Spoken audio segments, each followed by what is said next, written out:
Hello guys, my name's Cassie Peoples. I am here with Refocused Magazine at the Memorial Festival Open Car Show. Come take a look and check out these cool cars.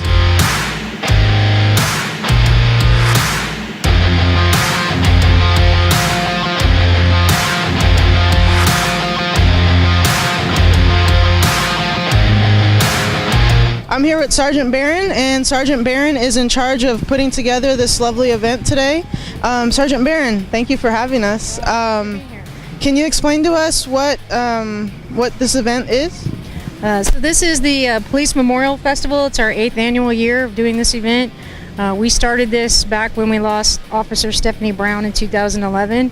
Her father was my classmate. I was her instructor at the training academy. Obviously being a female officer as well, it hurt, and we wanted to do something special for her and her family and her daughter Audrey, who was 1 at the time. So a few of us got together and said, hey, what can we do? What can we have for this family? And it started pretty small, and we expected it to be one event 1 year, and we got together and thought we could do more.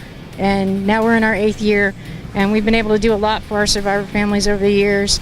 The money that we're raising in 8 years, we've been able to give our families around $45,000, and that has been exceptional in helping them. One of our main purposes of the fundraiser is to send them to the National Memorial in May when their loved one's placed on the wall. So that's usually a struggle. It's within a year or so of losing their loved one. And if you were going to travel, go someplace, Washington from Texas, you'd probably plan ahead, right? And these folks don't necessarily have that timeline, so that's one of our big draws to make sure we help them out financially. Well, thank you very much for sharing that story with us. I mean, that's pretty inspiring, and I'm honored to be a part of this. Thank you for coming out. Thank you. Hello everyone, I'm Cassie Peoples, and I am here with Refocused Magazine, and I am standing here with Officer Green. Officer Green, now can you tell me which one is your favorite car? Oh my goodness, I've seen so many out here. The GTOs, I'm big fans of GTOs. You just got some crazy Mustangs out here, and just some beautiful cars, motorcycles, trucks.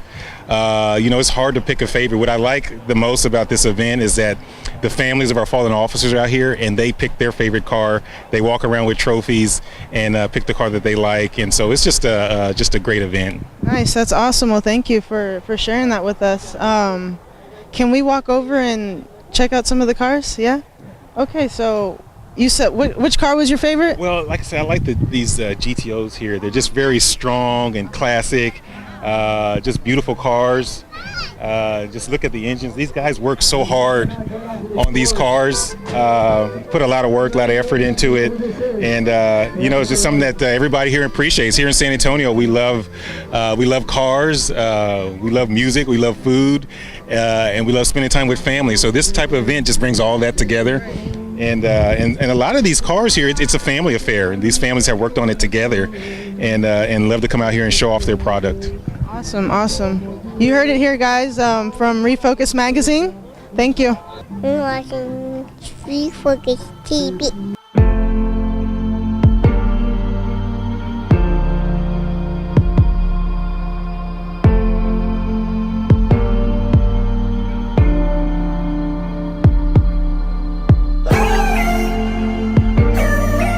All right, I'm here with Refocused Magazine. I'm Cassie Peoples, and what's your name? Austin Wolfo.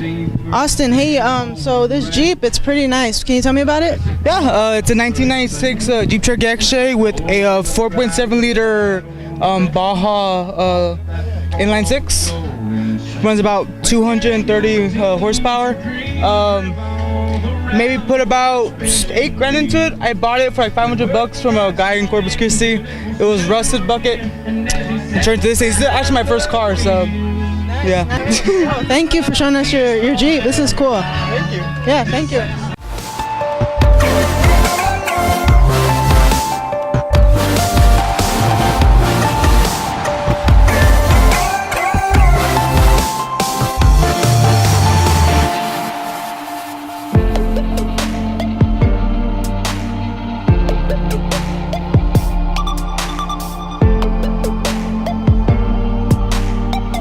All right, Okay, I love to shop, so we're gonna go take a look inside this RV.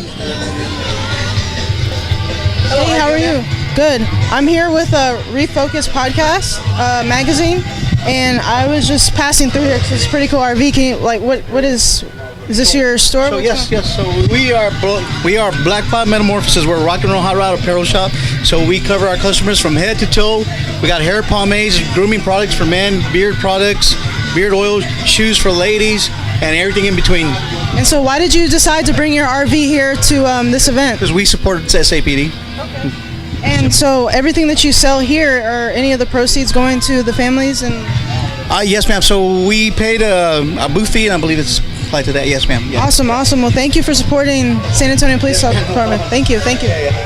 I'm Cassie Peoples, and I'm here with Refocused Magazine, and I'm sitting here with owner of our Airstream, Dana. Dana, can you please tell us a little bit about your business, your Airstream? We were in the mall for about 15 years. We decided to go mobile. We closed all of our mall locations, and this is what we're doing now.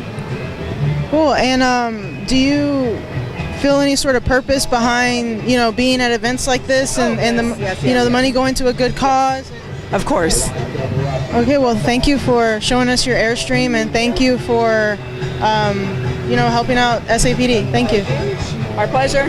Partner's vest. So he has magazines here, a little panel here for our body camera, which we have to run. Everybody has their setups different. Some people won't even carry a battle belt like I have. So this is a belt that just latches on and off. Yeah. Real easy to take on and off. Yeah. Other people have like an actual like a duty belt that they use keepers to keep on. But for the most part, this is where we kind of keep everything that we need immediately. Okay, and this is obviously bulletproof? Yes. And how many plates are in here? There's one plate in the front, one in the back. Okay. And this will stop any sort of, any bullet or? Pistol, yes. Okay, any and pistol? Theoretically, maybe a small caliber rifle round. Okay, cool. So over here, we'll start, as we're talking about security and protection and levels of armor, of course, first and foremost, this is how we travel and get around. So it's going to be our bear, which is the ballistic engineered armored response vehicle. So it weighs several tons, but it's level 4 armor, so it can stop just about anything. Okay, so this is what we use to deploy to call out any kind of critical incidents that may occur. Okay. And then we have to assist other agencies, Yeah. which we also do, not only within the San Antonio city limits, but if we have to branch out, we can go outside city limits and assist with Bear County or other agencies surrounding us. Cool. Because we are a multi-agency, regional teams. So coming down from the armor of the vehicle, we have 2 shields. We have a light shield, our heavy shield. This is our heavy shield, which is a level 3. This is a 3A. So this will stop up to a 308 round. And this will stop up to like a 44 mag. Okay. So with this one, you can move around a little bit more. It's a little bit more mobile. You can get a gun around. You can move around. You look at stuff. It's not so much work. It does get heavy after a while. Right? So as you can imagine, going into a house with a gas mask, gear, gun, chemical agent, it gets a little heavy. Right. So this one, as opposed to the heavier one, this is going to be more of a dedicated. And what I mean by that is you're just strictly on it because it's a lot heavier. So this one, as you can see, is a lot heavier. Right. So you can use this one to move around.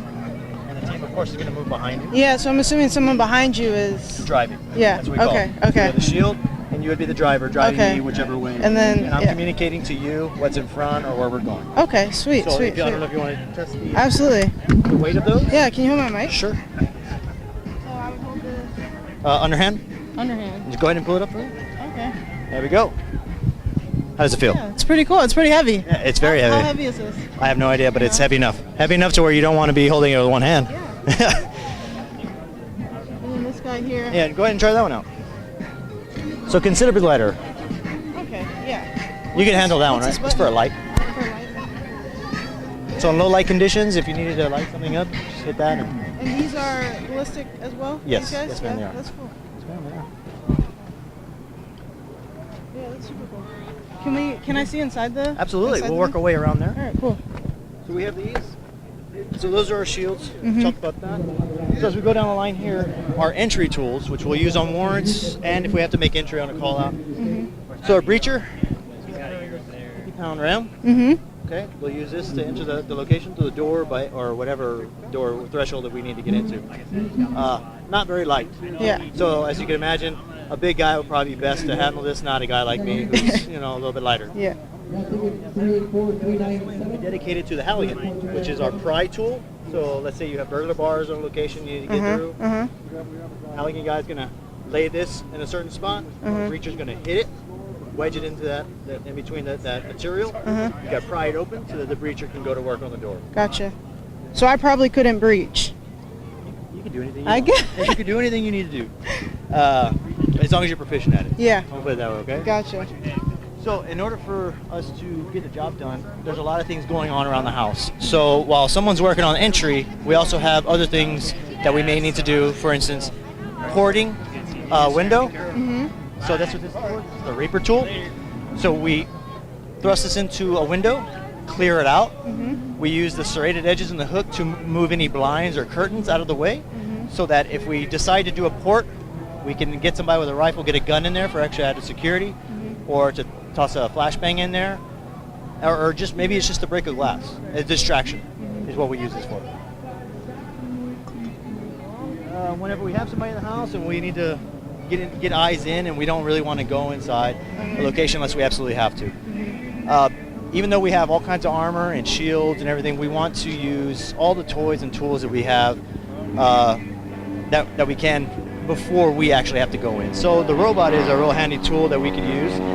So someone will operate it, and as you can see here, it's got a camera that'll swivel 180 or 540 degrees. So it'll turn around 360, go over 180. So we'll send this into the house. Of course, we'll use a shield, go up to the location under protection. We'll deploy the robot, work our way back, and then the operator will work his way into the house or the location. Pretty handy. Yeah. We also have another one that has arms. A little bit more complicated. This one's a little user friendly, so we kind of revert to this one because it's easier to use. And this guy can withstand someone kicking it, obviously. Kicking it, yes. Bullets, no. No, not bullets. Yeah. Actually, the bomb squad had theirs shot at, and I think in order to replace a lot of the parts, it cost about 30 grand. Ooh. So yeah, so not cheap, but very handy tool, very helpful. Okay, cool. So we'll work on this way if you want, and we'll show you the inside of the bear. So as I said before, the bear is used for a lot of things. So we have steps here. We can fold down if we needed to get on top. We can just work our way onto the top of the vehicle. On the inside, of course, whenever we position this vehicle, we want this driver's side to be towards the target location. Reason being is because we have a door access on this side, as you can see right here. So if we need to go in and out of it, take breaks, move around, move equipment or anything, we can always go around here. And so you want this facing? Ideally, yes. Yeah. You want the target location to be on that side. Right. Okay. You know what I'm saying? Yeah. So Gotcha. it'll provide all the cover. Okay. So if we come in here. So this is our bear. Oh, this is pretty cool. So the ballistic engineered armored response vehicle houses all the armor we can need. Not very comfortable, not very cool, as you can feel, right? I'm comfortable feeling that I'm pretty safe in here. Now imagine, let's say 9 other guys. We'll just say 9 other guys with gear, or gals, all lined up in here, in the heat, on the way to a location. It's gonna get a little These warm. don't have AC. It does, but in a heat like this, you're talking about metal heat, and it takes a little while to cool off. Yeah. It will cool off, just depends. We'll park in the shade sometimes if we can. But we have these ports that are good for opening. Is that you push them and they'll open. For venting, but more so that we can get a gun out there for, for extra added rounds. If by whatever chance we're taking fire from this side and we needed to, we could put a gun through there. And you can literally stand behind here, shoot out rounds, and you're safe. And we've done it several times in training, or we've practiced shooting from these portholes and from the top. So the next thing we have is our turret.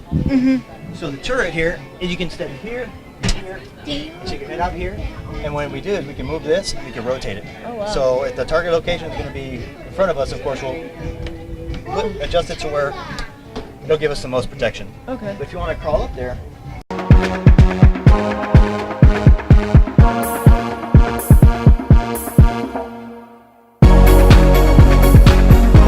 Thank you for showing me. Yeah, no problem. Yeah. Thank you. anytime.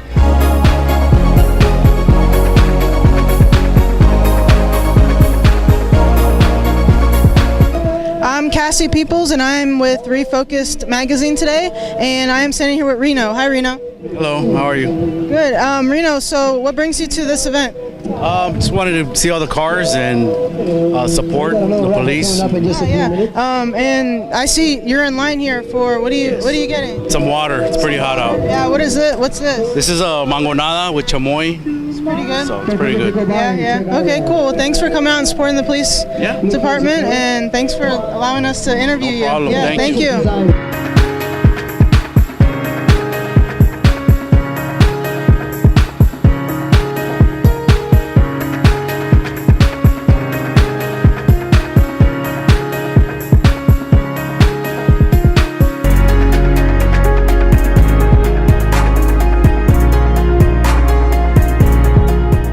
I'm here with Mike. Mike is here talking to Refocused Magazine, and we're taking a look at Mike's super cool. What are these, Mike? This is a 1926 Model T touring car, and this is a 1914 Model T touring car. Now, you made this one, correct? I built that one from ground up. Ground up, wow. So you found all these different parts and put them into this one car. I parts off of 6 different cars and built this one. Wow. 18 years ago. And then how long did it take you to build this? About a year and a half, 2 years when I got myself in gear. Nice. And this guy here, where'd you get this one? This one came out of Ohio. It's a 1914 brass car, touring car. Now, are they functional? Oh yes. Yeah? My car's all of them. And you drive, do you actually drive these down the road? Yes, ma'am. Yeah, how often do you drive them? Whenever weather allows. Okay, cool. And so I'm assuming, is this your favorite car? They're my favorite brand of cars. Yeah, Ford? I have more than these two. Okay, cool. What other kind of cars do you have? I've got a 12 runabout. I've got a 23 touring car I'm building for my wife. I'm building a 23 double T tanker. I built multiple cars. Nice. I might have you build a car for me. Tell me what body style you want, and we can make it happen. All right. Thank you, Mike. Yes, ma'am. Thank you. Look at this. Now this right here. How much does this cost? Because I want this. Whose car is this? No, you have Superman. That's not your car. No, you're Superman. That's not your car.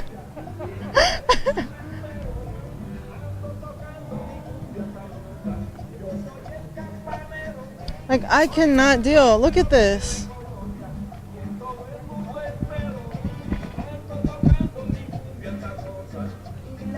I cannot deal.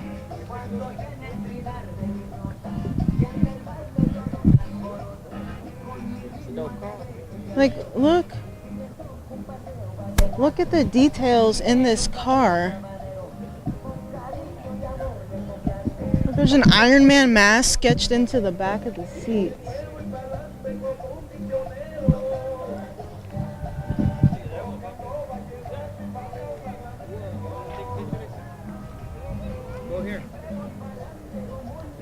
And this engine, like, I think Iron Man actually owns this car, guys. I actually think he owns this car. Look at this. He has to own this car. I wonder if this helmet works. Do you think this helmet works?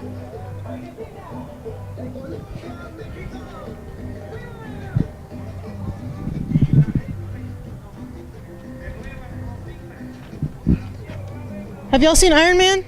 Is he around? He's not around? No, I'm looking for Iron Man. He's here, isn't he?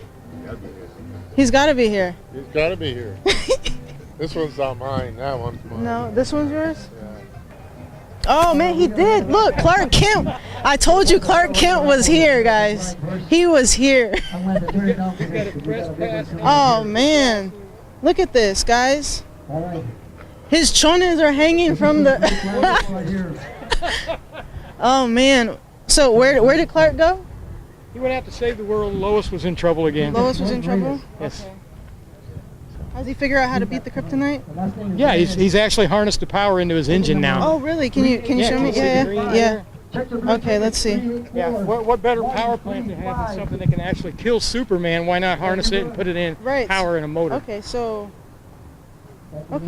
he has found something to beat the kryptonite. Exactly. In this motor. he's harnessed it to where it works for good now. Perfect. Is this his signature on the car here? It's not his signature. That's actually De La Rosa's, a cartoonist that drew comics for DC Comics in 1982. Wow, you signed the car. You really.